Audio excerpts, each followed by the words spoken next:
It's a way of the Mr. Quickie, oh yeah. The Apostle Paul wrote to the church in Corinth, quote, "If Christ be not risen, then is our preaching vain, and your faith is also vain," end quote. Paul didn't go nearly far enough. I say even if Christ be risen, even if Jesus really did rise from the dead, Christian preaching is vain, as is the faith of Christians. Why? Because the death and resurrection of Jesus gives us absolutely no meaningful information, even if we had absolute proof that the event actually happened. And we don't have anything even close to that, really.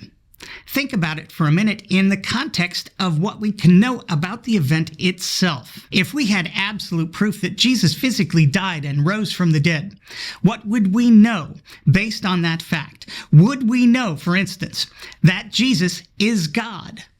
No.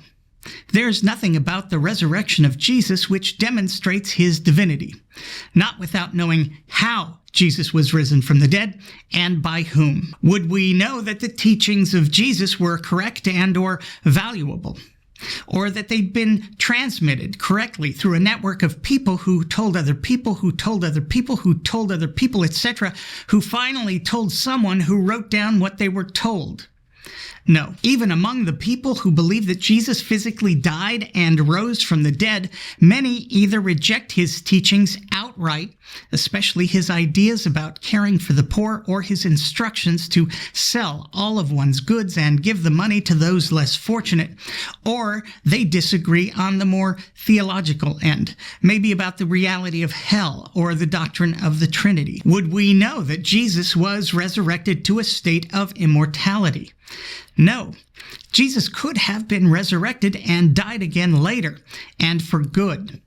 Nor do we know that the resurrection of Jesus means that we will also be resurrected at some point in the future. And since we don't know if Jesus was resurrected to an immortal state, proof of the resurrection would fail to give us any information regarding our own resurrection in terms of our immortality. If Jesus did indeed rise from the dead, would we know that Jesus wasn't simply resurrected by a power within the universe, of which we are simply and currently unaware? If so, the resurrection of Jesus would have no implications whatsoever about the existence of a God, or the alleged supernatural realm in which God supposedly resides, including the afterlife. Worst of all, the teachings of Christianity themselves offer the most horrific possibility imaginable. That Jesus was indeed risen from the dead, but risen by Satan in an attempt to deceive us all and bring about 2,000 years or more of conflict and strife. Well done, you devil, you. Christianity proposes a supernatural realm where God himself has allowed malevolent supernatural forces to exist, whose sole purpose is to deceive us and lead us astray. Right from the opening chapters of Genesis, this has been God's modus operandi. Sometimes God even plays the deceiver himself. Just ask Isaac, who had daddy issues for the rest of his life.